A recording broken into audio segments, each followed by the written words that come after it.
সবাইকে আবারও অনেক অনেক ওয়েলকাম টেডু মামার ইউটিউব চ্যানেলে আর এপিসোড 3 অফ জয়পুর ফরেস্ট। আশা করছি তোমরা সবাই খুব ভালো আছো, টেডু মামাও খুব ভালো আছে। চলো তাহলে আজকের ব্লগটা এখানেই স্টার্ট করা যাক। গুড মর্নিং সবাই, সকাল হয়ে গেছে আর বাইরেটা চলো তোমাদেরকে দেখিয়ে আনি। এত সুন্দর বাইরেটা না, সকালবেলা একদম নিরিবিলি নিঝুম, এত ভাল লাগছে। এবার তোমরা দেখো ওয়েদারটাও কি সুন্দর। চলো একবার টেডি কি করছে দেখে আসি।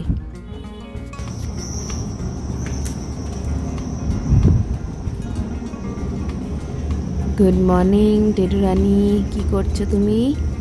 হ্যালো, সবাইকে হ্যালো বলে দাও।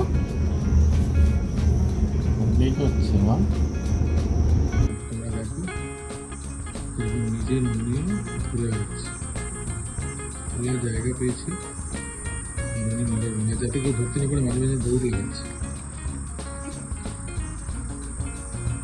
দৌড়াবি না তুই, তোর এই বদমাইশে আমরা বুঝতে পারি, কিন্তু বেশি চালাক। হ্যাঁ, বেশি চালাক হয়ে গেছিস তুই। কোথায় যাচ্ছিস? ওটা তোর ঘর? তোর ঘর এখানে? তোর ঘর কোথায়? অনেক স্লিপিং করার জায়গা পেয়েছে, তোর মন দিয়ে স্লিপিং করছে। টেডুকে সকালবেলা ঘুম থেকে উঠিয়ে একটু আমাদের ব্যাকইয়ার্ডটাতে ওকে একটু ঘুরিয়ে এবার নিয়ে চলে গেলাম ওকে লিশ দিয়ে একটু সামনেটা ঘোরাতে।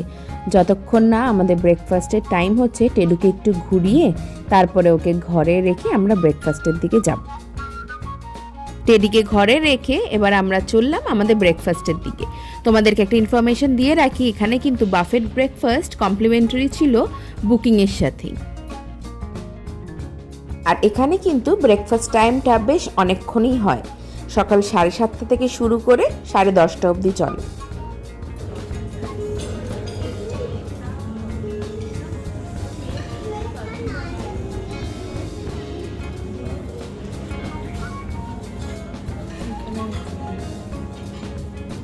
এইটা হবে কি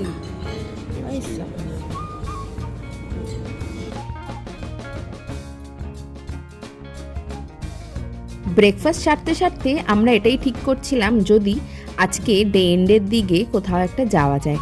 কাছাকাছি শুনেছি বেশ কয়েকটা কিন্তু ঘোরার জায়গা আছে, যদি সুযোগ পাই অবশ্যই সেখানে হয়ে আসবো আর তোমাদেরকেও দেখাবো কোথায় কোথায় গেলাম। ততক্ষণ তোমরা দেখো ব্রেকফাস্ট সেরে আমরা কি কি করলাম। এইখানে তোমাদের একটা ছোট্ট ইনফরমেশন দিয়ে রাখছি, এখানে কিন্তু সাইক্লিং যদি করতে চাও তাহলে কিন্তু ওনাদের কাছে একটা অ্যামাউন্ট ডিপোজিট করতে হয়, আর যখন তোমার সাইক্লিংটা হয়ে গেলে ফেরত দেবে তখন ওনারা সাথে সাথেই সেই ডিপোজিটটা ফিরিয়ে দেবে। আর এখন যেখানে উঠছি আমরা, এই ব্রিজ ওয়াকটা কিন্তু ছিল অ্যাবসলিউটলি ফ্রি। আর কিছু কিছু রাইডস আছে এনাদের কাছে যেগুলো কিন্তু অবশ্যই চার্জেবল, তার মধ্যে কিন্তু একটা হচ্ছে জিপ লাইন, আর তাছাড়াও অনেক কয়েকটা আছে সেটা কিন্তু ওনাদের প্যাকেজের মধ্যেই পড়ে।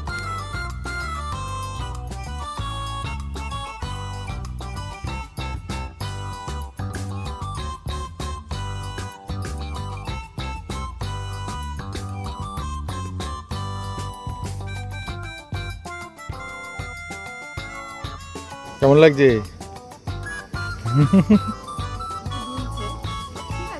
একটু দুলছে, হ্যাঁ, বাট বেশ মজা লাগছে।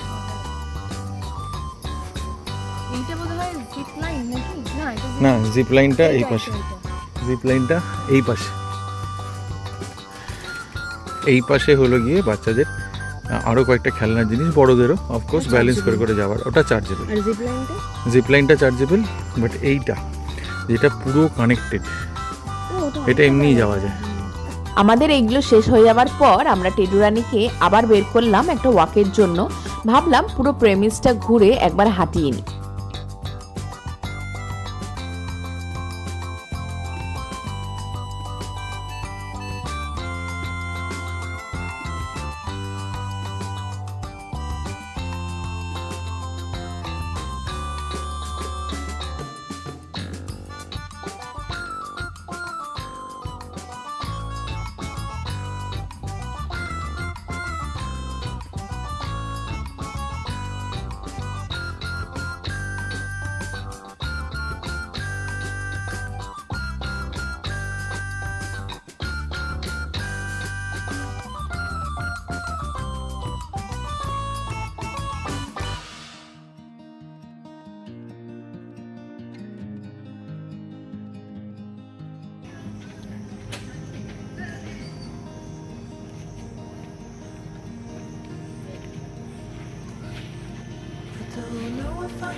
Stuck in a prison of doubt. In this torsion,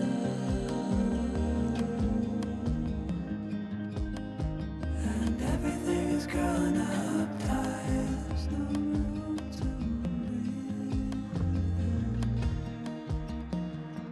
অনেকটা সময় পেরিয়ে যাওয়ার পর এখানে খোঁজ নেওয়াতে জানা গেল বেশ কয়েকটা জায়গা আছে কাছাকাছি দেখার জন্য, আর তাই আমরা ওয়েট না করে ম্যাপে ফেলে বেরিয়ে গেলাম যদি সেখানে যাওয়া যায়।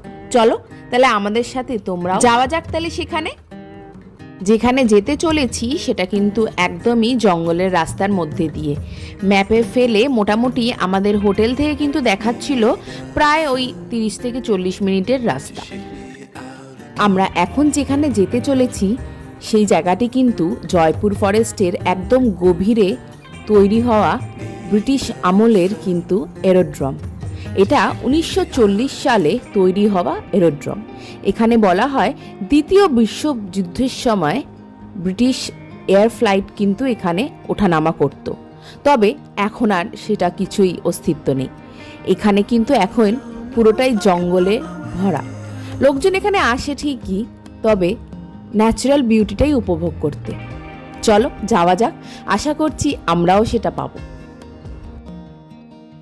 ম্যাপে কিন্তু রাস্তাটা যথেষ্ট কনফিউজিং লাগছিল, আর তাই আমি গাড়ি থেকে নেমে কিছুটা দেখার চেষ্টা করছিলাম অন্যান্য কোনো গাড়ি বা কিছু দেখা যাচ্ছে কিনা, কিন্তু না, অন্য কোথাও কিছু দেখা যাচ্ছে না। আর তোমরা একবার দেখো রাস্তাটা কিন্তু একদম জঙ্গলের মধ্যে দিয়ে আর লাল মাটির উপর দিয়ে, ফিলিংস কিন্তু একদমই অন্যরকম।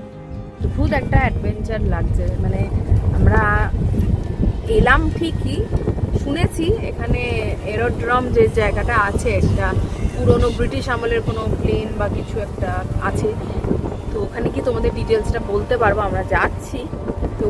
আর আরেকটা জিনিস শোনা গেছে ওয়াইল্ড লাইফের মধ্যে এখানে কিন্তু প্রচুর হাতির মানে দেখা পাওয়ার একটা চান্সেস থাকে, তো জানি না যদি কপালে থাকে। আর এই রাস্তাটা একবার দেখো তোমরা, বেশ চওড়া এখানটা। আর এদিক দিয়ে আমরা ঘুরছি, বাদিকে ডান দিকে ঘুরলাম, তো এটা ডিফারেন্ট টাইপের মানে জায়গাটা, তাই না? জায়গাটাই একদম অন্যরকম। আর বেশ বেলা হয়ে গেছে যেহেতু, ফাঁকাও আমরা এসছি সাহস করে। সো লেটস সি জায়গাটা যদি পৌঁছাতে পারি। বাট এই এলাকাটা কিন্তু রীতিমতো ব্রিটিশ আমলেরই, মানে এই রাস্তাটার নামও কিন্তু ওল্ড ব্রিটিশ। ইনফ্যাক্ট এসেও গেছে হয়তো ওই জায়গাটা হচ্ছে বিষ্ণুপুর এরোড্রোম। হ্যাঁ, এটা ওল্ড ব্রিটিশ রোডই বলা যায় এটাকে। জানি না, যেটার খোঁজে আমরা এসেছি, ওটা যদি পাই তাহলে তো খুবই ভালো। ভালো করে দেখাই তোমাদের জায়গাটাতে যেখানে জঙ্গল দেখা যাচ্ছে, এগুলোতে আগে জঙ্গল ছিল না। এই পুরো যে সিমেন্টের জায়গা দেখা যাচ্ছে, এই সিমেন্টগুলো কিন্তু ইংরেজ আমলে করা, এবং এই পুরো জায়গাটা যতটা সিমেন্ট করা জায়গা, এগুলোতে সব যুদ্ধ বিমানগুলো এখানে নামতো এবং তারপরে যেখানে যেখানে ওদের দরকার হতো সেখান থেকে যেত। এই পুরো বিশাল এলাকা জুড়ে মানে পুরো পাথর বসিয়ে পুরো ব্যবস্থা করা আছে। কিছু ঝোপঝাড় উঠে গেছে যেহেতু এখানে এখন কোনো ইউজ হয় না, বাট এটা এরোড্রাম বলে। বাট এখানে পুরো যুদ্ধ বিমান নামতো আগে ইংরেজদের। ফাইনালি জায়গাটাতে পৌঁছানোর পর দেখা পেলাম কিছু গ্রামের মানুষজনের সাথে। চলো ওনাদের থেকেই জানা যাক এই জায়গাটার বিষয় কি ছিল, এখন কি অবস্থা। এটা ব্রিটিশ আমলের এরকম মানে প্লেন ওঠানামা করতো। আচ্ছা, এখানে ব্রিটিশ আমলের প্লেন মানে সব যুদ্ধ প্লেন না নরমাল? যুদ্ধ প্লেন ছিল, এগুলো সব বাড়ি ছিল, এখন নষ্ট হয়ে গেছে বাড়িগুলো। আচ্ছা, এখানে সব বাড়ি ছিল আগে? হ্যাঁ। আচ্ছা, আর এখন এখানে এই জায়গাটা কি হিসাবে ইউজ হয়? এটা এখন সরকারি পরিত্যক্ত জায়গা। পরিত্যক্ত জায়গা হিসেবে এখানে আর কিছু এমনি কিছু হয় না? বামফ্রন্টের আমলে ধরুন আপনার সুভাষ চক্রবর্তী যখন পরিবহন মন্ত্রী ছিলেন, হ্যাঁ হ্যাঁ, তখন এটাকে পরিষ্কার করা হয়েছে, নিকাশি করা হয়েছিল। আচ্ছা। কিন্তু বর্তমান সরকার তো আর এসে আর ওইসব কোনো দিকে ইয়ে করেন। তো আবার শোনা যাচ্ছে নাকি এটা উনি চেয়েছিলেন যে এটা মানে পানা করে যেভাবে রয়েছে হ্যাঁ হ্যাঁ, ওই রকম প্লেন উঠানামা, অন্যভাবে প্লেন উঠানামা করবে। কারণ আমার এখানে পুরো এলাকাটা কৃষি প্রধান। কৃষি প্রধান করে মানে সবজি, যেটা কৃষি বলে সবজি। আপনার এখানে করলা, ঝিঙা, পটল, মানে কুঁদরি বলে একটা জিনিস আছে, টমেটো, আলু, হ্যাঁ, সব রকম চাষ।